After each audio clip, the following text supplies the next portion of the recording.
Hello students, આજે chapter 2 સ્થિત વિદ્યુત સ્થિતિમાન અને કેપેસિટન્સનો અભ્યાસ કરીશું.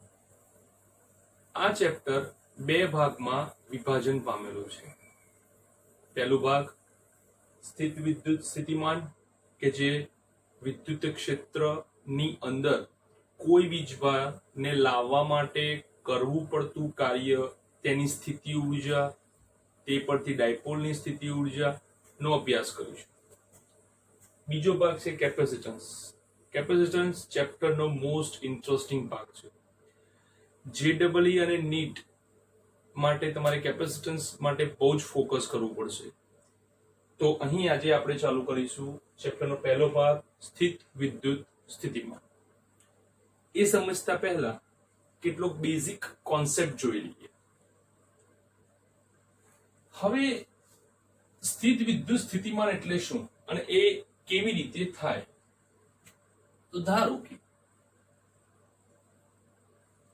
કોઈ વીજભાર કેપિટલ ક્યુ છે.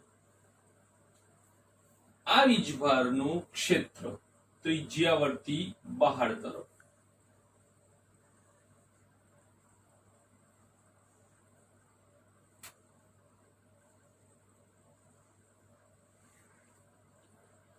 આ ક્ષેત્રની અંદર કોઈ વીજભારને સ્મોલ ક્યુ ને અંદર લાવવો છે. તો સ્મોલ ક્યુ ને કોઈ પણ બિંદુ સુધી લાવવા માટે કાર્ય કરવું પડશે. પહેલા જોઈએ કે જે ક્યુ વીજભાર છે તે ધન વીજભાર છે.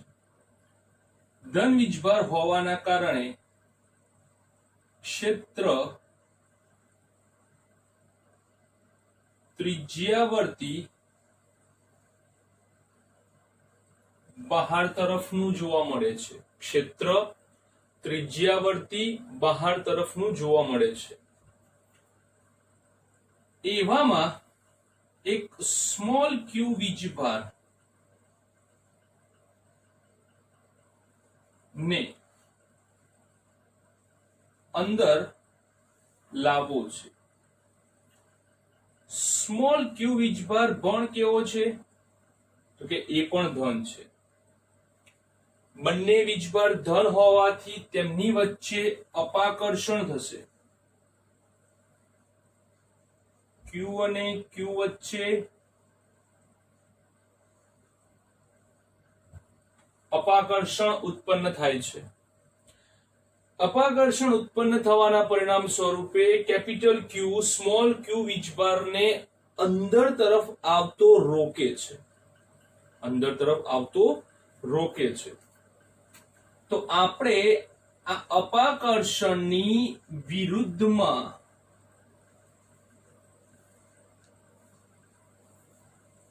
કાર્ય કરવાનું છે. એટલે કે કેપિટલ ક્યુ વીજભાર અને સ્મોલ ક્યુ વીજભાર વચ્ચે Fe જેટલું બળ લાગે છે. હવે જો તમારે સ્મોલ ક્યુ ને અહીંયા કેપિટલ ક્યુ ની નજીક લાવવો હોય, સ્મોલ ક્યુ ને કેપિટલ ક્યુ ની નજીક લાવવો છે, તો Fe ના મૂલ્ય જેટલું જ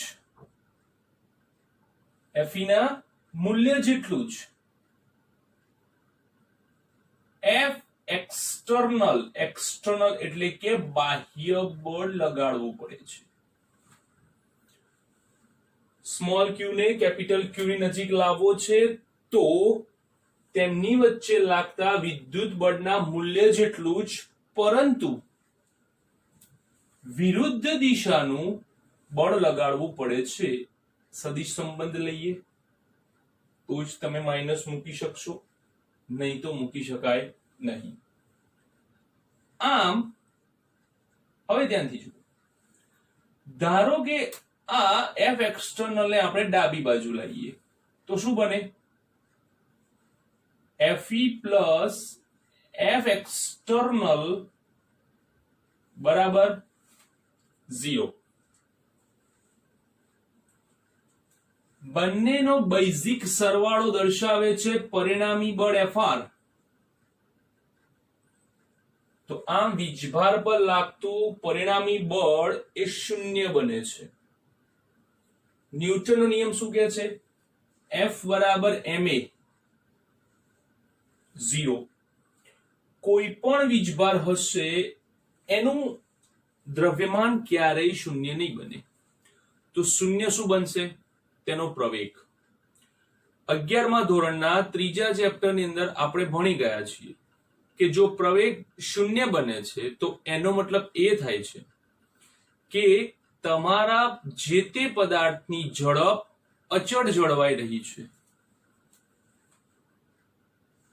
એ બરાબર શૂન્ય માટે આપણને જે ઝડપ મળે છે તે ઝડપ કેવી હોય છે? અચળ જોવા મળે છે. તો આમ તમારે સ્મોલ ક્યુ ને કેપિટલ ક્યુ ની નજીકના કોઈ પણ બિંદુએ લાવવો હશે તો તે અચળ ઝડપથી લાવવો પડશે. અને અચળ ઝડપથી લાવવા માટે યાદ રાખજો કે ખંડોમાં કાર્ય કરવું પડે.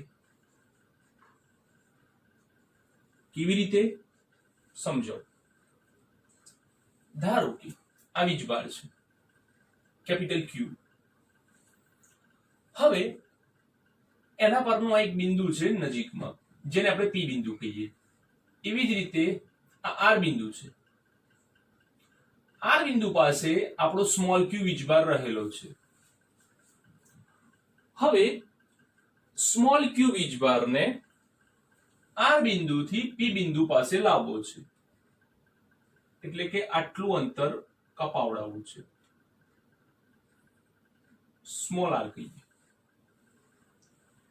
હવે આ જે અંતર કાપે છે એ અંતર આખું નથી કાપવાનું, સૂક્ષ્મ ખંડોમાં કાપવાનું છે, નાના નાના ટુકડાઓમાં, કે જેથી કરીને આપણી ઝડપ અચળ જળવાય. જો કાર્ય ખંડોમાં નહીં હોય તો ઝડપ ક્યારેય અચળ જળવાશે નહીં. ઓકે. તો આમ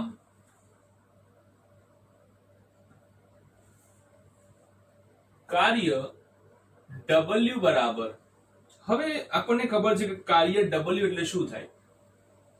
તો કે FD. કાર્ય W બરાબર FD. હવે જો કાર્ય સૂક્ષ્મ હોય તો DW બરાબર F ઇન્ટુ સ્મોલ ખંડ dr. સંકલન લેતા dw બરાબર ઇન્ટિગ્રેશન f ઇન્ટુ dr, જેને આપણે કહીશું w integration f into dr. Okay. તો આ થયું આપણું 11મા ધોરણનું સૂત્ર. હવે આપણે આ ફિગર માટે થોડુંક જોઈએ કે W is equals to integration f into dr. શરૂઆતનું બિંદુ કયું છે? R. સંકલનની લિમિટમાં નીચેનો ભાગ એટલે પ્રારંભિક અવસ્થા, ઉપરનો ભાગ એટલે અંતિમ અવસ્થા. ઘણા બધા એવું માને છે કે સંકલનમાં નીચે નાની લિમિટ આવે, ઉપર મોટી લિમિટ આવે. ખોટી વાત. લિમિટ ગમે તે ફરી શકે છે. R થી P. હવે આપણે જે કાર્ય કર્યું છે તે કેવું છે? તો કે ક્ષેત્રની વિરુદ્ધમાં કાર્ય કર્યું છે. કેવું કાર્ય કર્યું છે? ક્ષેત્રની વિરુદ્ધમાં. વિરુદ્ધમાં કાર્ય કરો એટલે માઇનસ નિશાની ઉત્પન્ન થાય. W is equals to minus integration R to P F into dr મળે છે.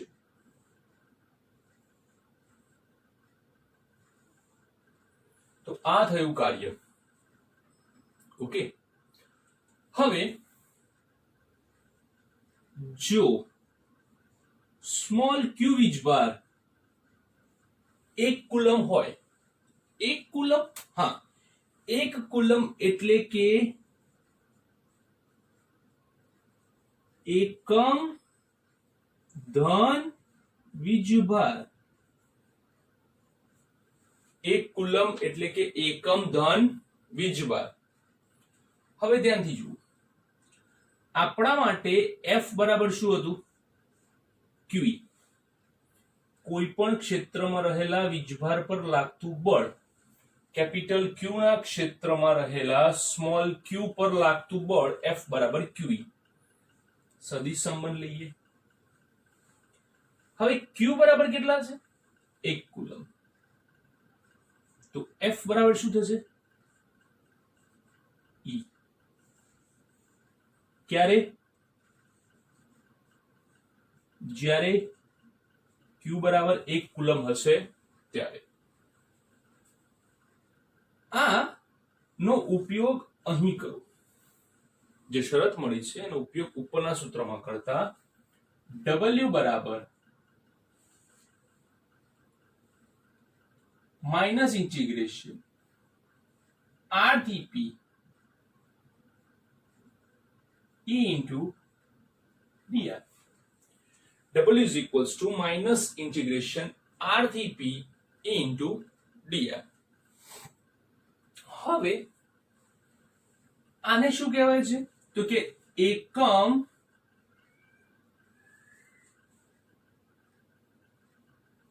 ધન વીજભારને ક્ષેત્રમાં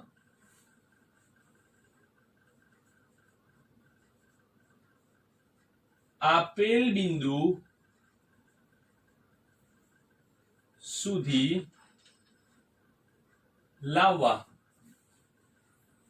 કરવું પડતું કાર્ય.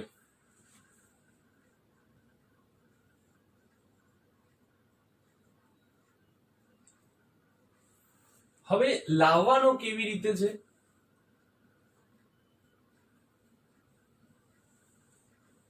તો કે ક્ષેત્રની વિરુદ્ધમાં લાવવાનું છે. અને આ જે કાર્ય છે એ કાર્યને કહેવાય છે સ્થિતિમાન. શું કહેવાય છે? સ્થિતિમાન. તો માટે V બરાબર R થી P E into dr મળે છે. આને કહેવાય છે વિદ્યુત સ્થિતિમાનનું સૂત્ર V is equals to minus integration R થી P E into dr. આ થયો સ્થિતિમાનનો સર્વસામાન્ય કન્સેપ્ટ. ઓકે, એક સ્નેપશોટ, નહીં તો વિડિયો પોઝ કરીને જે લખવું હોય તે લખી શકો છો.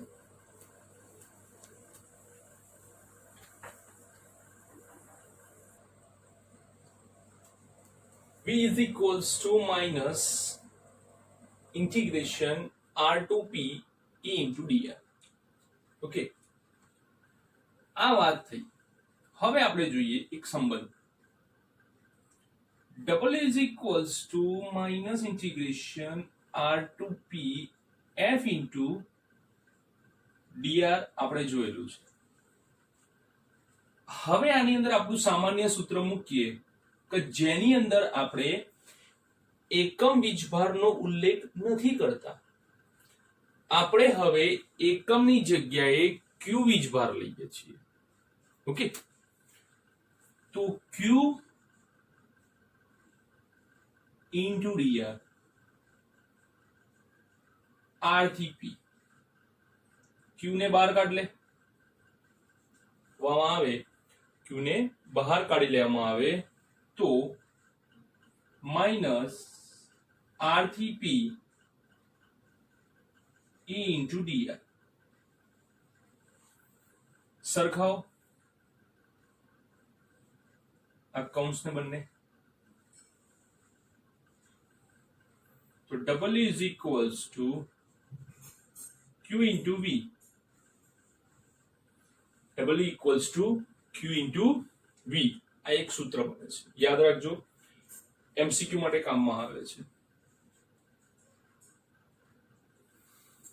હવે આપણે જોઈએ કે આપણી પાસે જે ધન વીજભાર હતો કેપિટલ Q, આપણી પાસે બે બિંદુ આવ્યા P અને R, જેમની વચ્ચેનું અંતર આપણે સ્મોલ r લીધું. ઓકે, હવે કોઈ વીજભાર R થી P પર આવે છે.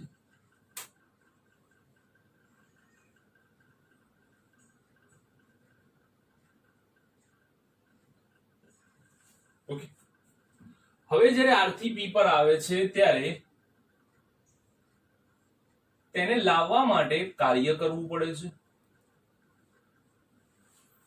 અને ફિઝિક્સનો સંરક્ષણનો નિયમ અને પાયાનો સિદ્ધાંત એવું કહે છે કે જ્યારે કાર્ય કરવામાં આવે છે તો જે કાર્ય કરે છે તે ઉર્જા ગુમાવે છે અને જેના પર કાર્ય થાય છે તે ઉર્જા મેળવે છે.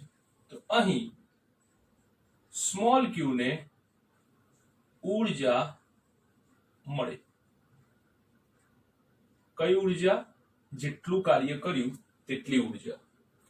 અને આ ઉર્જા કયા સ્વરૂપે હશે? તો કે આ ઉર્જા સ્થિતિ ઉર્જા સ્વરૂપે સંગ્રહ પામશે. ધારો કે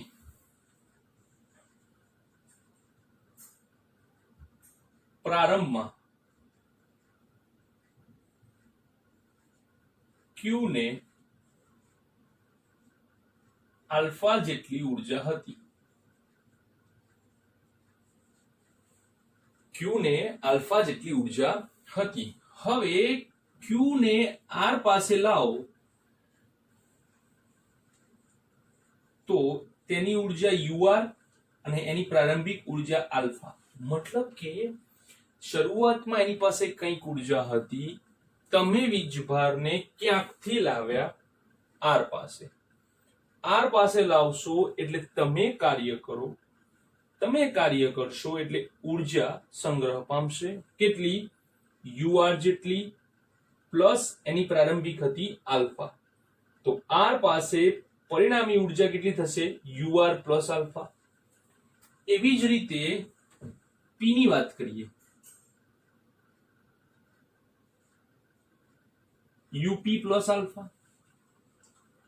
પરંતુ સ્થિતિ ઉર્જા એક એવી રાશિ છે કે જેનું મૂલ્ય અગત્યનું નથી, અગત્યનો છે તેનો તફાવત. મતલબ કે U બરાબર UR dash minus UP dash minus UR dash, અંતિમ માઇનસ પ્રારંભિક. UP ડેશ બરાબર UP plus alpha minus UR minus alpha. U બરાબર UP માઇનસ UR. તો આમ તે બે બિંદુઓ વચ્ચેની ઉર્જાનો તફાવત જ આપણા માટે અગત્યનો છે. U બરાબર UP માઇનસ UR.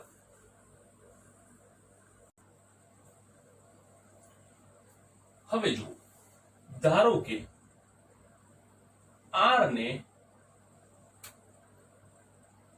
અનંત અંતરે લઈ જાઓ, R ને અનંત અંતરે લઈ જાઓ તો અનંત અંતરે ક્ષેત્ર કેવું હશે? 0. અને અનંત અંતરે ક્ષેત્ર 0 હોવાથી સ્થિતિ ઉર્જા કેવી બને છે? 0. એટલે કે જે UR હતી તેને તમે અનંત અંતરે લઈ ગયા, અનંત અંતરે સ્થિતિ ઉર્જા 0 બને છે. U is equals to UP minus U infinite. U infinite બરાબર 0. તો U બરાબર UP. તો અનંત અંતરેથી કોઈ વીજભારને ક્ષેત્રમાં લાવતા જે તે બિંદુ પાસે તેને મળતી ઉર્જા તે બિંદુ પાસેની ઉર્જા જેટલી હોય છે. તો આ છે U બરાબર UP. હવે આપણે જોઈએ કે જેટલું કાર્ય કરશો તેટલી જ ઉર્જા સંગ્રહ પામશે. જેટલું કાર્ય કરશો તેટલી ઉર્જા સંગ્રહ પામશે. કાર્ય Q બરાબર W બરાબર Q into V is equals to આપણને U મળે. ઓકે, હવે આપણે અહીંયાનો ઉપયોગ કરીએ. U બરાબર QVP minus QVR. Q common કાઢ લો, VP માઇનસ VR. તો આમ સ્થિતિ ઉર્જાનો તફાવત એ તે બે બિંદુ વચ્ચેના વિદ્યુત સ્થિતિમાનના તફાવતના સમપ્રમાણમાં હોય છે. કોઈ પણ પદાર્થની સ્થિતિ ઉર્જાનો તફાવત એ તે બે બિંદુઓના વિદ્યુત સ્થિતિમાનના તફાવત જેટલો હોય છે. ઓકે, તો આ થયું તમારા લોકોનું ટોટલ સ્થિતિમાન. ઓકે, અને સ્થિતિમાન અને સ્થિતિ ઉર્જા વચ્ચેનો એક સંબંધ છે. આ એક સ્નેપશોટ. ઓકે, નહીં તો વિડીયો પોસ્ટ કરીને જે લખવું હોય તે લખી લો.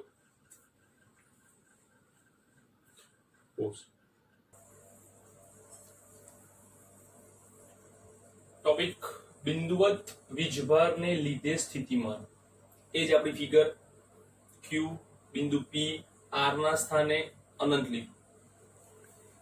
એક વાત યાદ રાખો, જેમ આપણે આગળ જોયું તેમ કે સ્થિતિ ઉર્જા એ માર્ગ પર આધારિત નથી.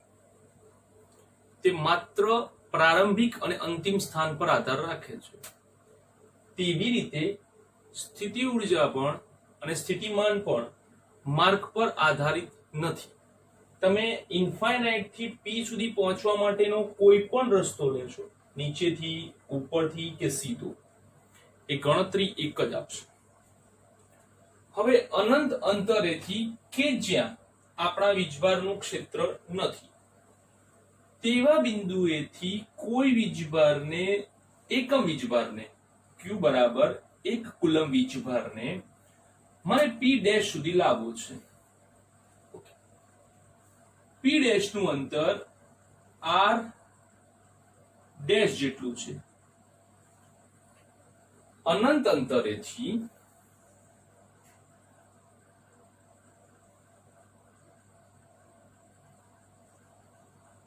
Q 1 કુલમને P ડેશ પાસે લાવવો છે. હવે P ડેશ પાસે લાવવા માટે આપણે કાર્ય કરવું પડશે. કેટલું? તો કે W is equals to integration E into dr. આ સૂત્રનો આપણે ઉપયોગ કરીશું. R dash. કેમ? કારણ કે અહીં આપણે R ડેશ વાપરીશું તો અહીં આપણને R ડેશ ની જરૂર પડશે. અહીં આપણે R વાપરત તો અહીં પણ R જ હોત. ધ્યાન રાખો, R ડેશ નો ઉપયોગ કર્યો છે તો R ડેશ જ આવશે. W is equals to integration 4 pi epsilon 0 Q R dash square dr dash. R dash square dr dash. Okay, માટે W is equals to Q છેદમાં 4 pi epsilon 0 કોમન લઈ લો, 1 upon R dash square dr. હવે જુઓ, અહીંયા આપણે જે પ્રારંભિક બિંદુ પસંદ કરીએ છીએ તે આ છે અને અંતિમ બિંદુ જે પસંદ કરીએ છીએ તે P છે. તો આમ આપણી લિમિટ પ્રારંભિક બિંદુ માટે ઇન્ફાઇનાઇટ થી ચાલુ થશે અને અંતિમ બિંદુ P પાસે વીજભારનું અંતર P એ સુધી R થાય છે, P સુધી R થાય છે, ઇઝ ઇક્વલ્સ ટુ સાદું સંકલન વાપરીએ,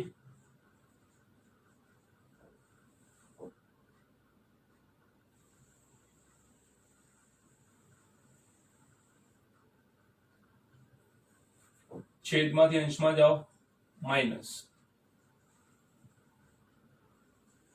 Q છેદમાં 4 પાઈ epsilon 0 -2 + 1 -2 + 1 is equals to Q છેદમાં 4 પાઈ એપ્સિલોન 0 -2 + 1 એટલે -1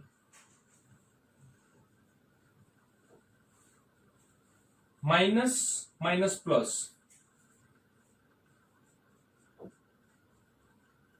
R ડેશ ને નીચે ઉતારો,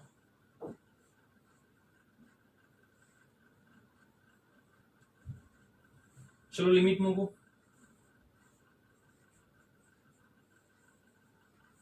પહેલા અપર લિમિટ પછી લોઅર લિમિટ, 1/∞ એટલે 0,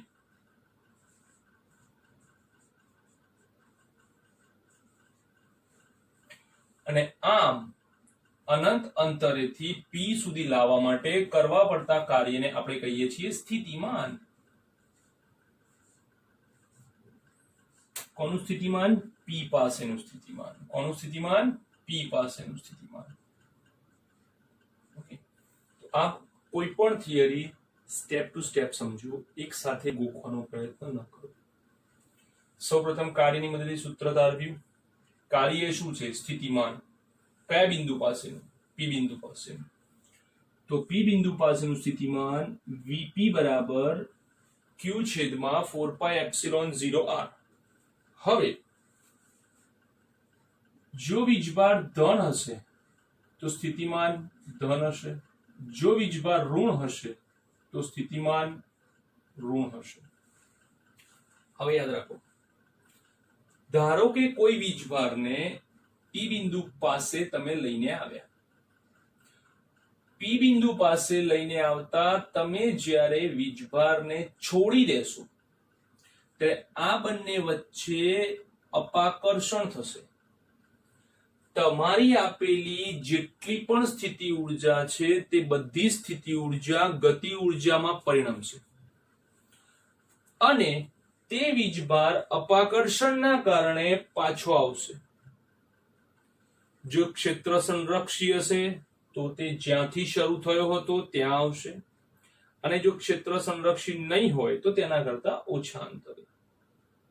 આપણા આ ટોપિકની અંદર ક્ષેત્રને સંરક્ષી રાખીએ છીએ, એટલે કે તમે જેટલી સ્થિતિ ઊર્જા P ને આપી છે તે બધી સ્થિતિ ઊર્જા ગતિ ઊર્જામાં ફરશે, અને ગતિ ઊર્જામાં ફર્યા બાદ તે ત્યાંથી નીકળશે અને અનંત અંતરે આવશે.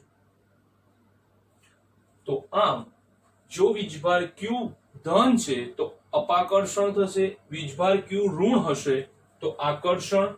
જો વીજભાર ઋણ હશે અને અહીંયાથી તમે છોડી દીધું તો તે એક સાથે તેની નજીક જશે અને બંને વીજભારો એકબીજાને જોડાઈ જશે. તો સ્થિતિમાનની અંદર જે આપણો મેઇન વાત છે કે V ચલે છે 1/r. જેમ R વધે તેમ સ્થિતિમાન ઘટે. ક્ષેત્રની જેમ નહીં કે 1/r² અનુસાર ઘટે, તે 1/r અનુસાર ઘટે છે, r² અનુસાર નહીં. ઓકે, તો આ સૂત્રનો ઉપયોગ તમારે બહુ બધી જગ્યાએ કરવાનો થશે. Vp બરાબર Q છેદમાં 4 પાઈ એપ્સિલોન 0R. તો આ છે તમારી બિંદુવત વીજભારને લીધે સ્થિતિમાન. ટેક અ સ્નેપશોટ, પોઝ કરીને લખી લો.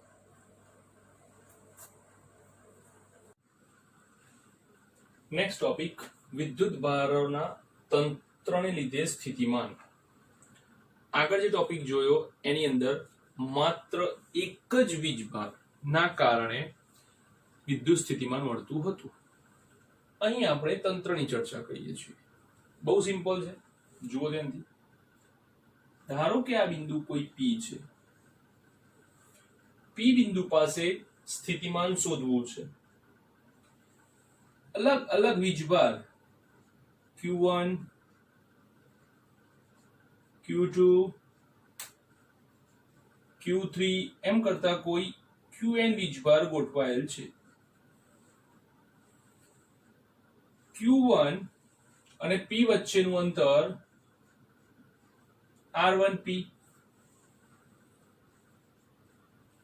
R2P,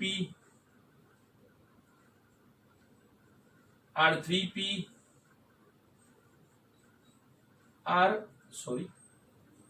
NP છે. આમ વિદ્યુત સ્થિતિમાન એ એક અદિશ રાશિ છે, જેના કારણે તેના કુલ સ્થિતિમાનમાં આપણે માત્ર સરવાળો જ કરવાનો છે. V1 Q1 4 pi epsilon naught R1P, Q2 4 pi epsilon R2P, Qn 4 pi epsilon RNP, જેમાંથી 1/4 pi epsilon 0 કોમન લઈ લો તો શું આવે? Q1 R1P, Q2 R2P, Qn RNP મળે છે, જેને આપણે સિગ્મા તરીકે પણ લખી શકીએ છીએ. I equals to 1 to n Qi RIP. તો આ થયું કુલ સ્થિતિમાન. P is equals to 1/4 pi epsilon naught sigma I equals to 1 to n Qi RIP. હવે એક એક્સ્ટ્રા ડોઝ જોઈએ. એક્સ્ટ્રા ડોઝની અંદર આપણે કવચની વાત કરીએ. કવચ માટે સૌથી પહેલા બહાર,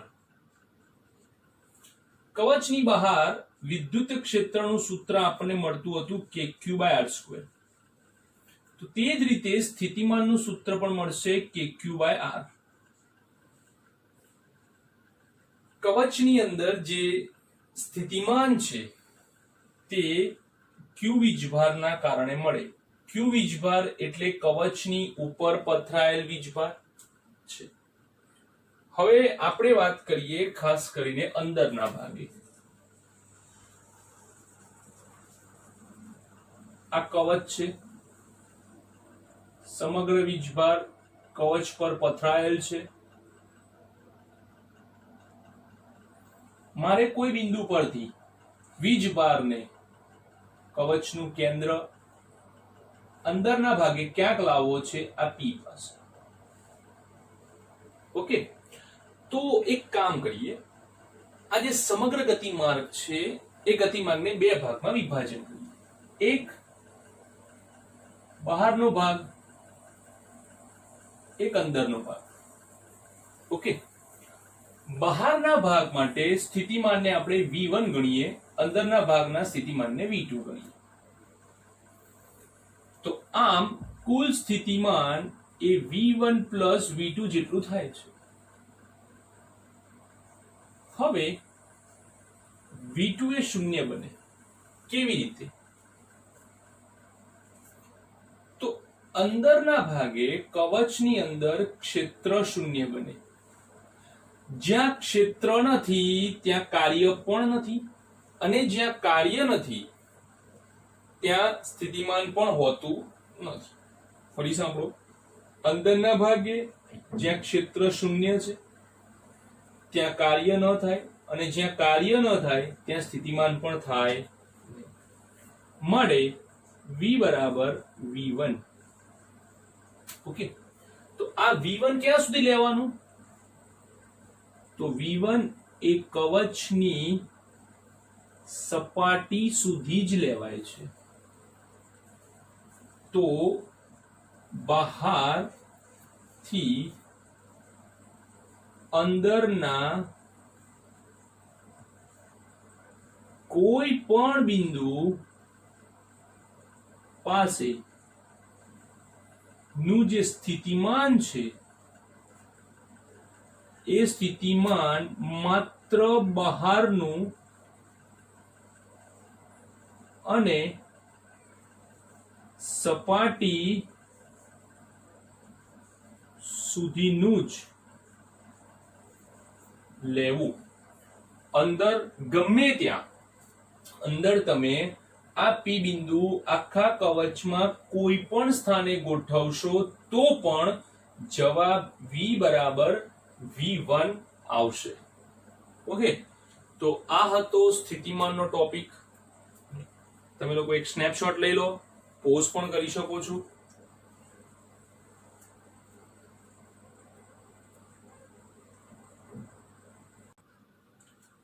તો આ હતા વીજભારના કારણે સ્થિતિમાન, એમનો કન્સેપ્ટ અને એમના કેટલાક સૂત્રો જે તમારે યાદ રાખવા પડશે. Okay, thank you for watching my video.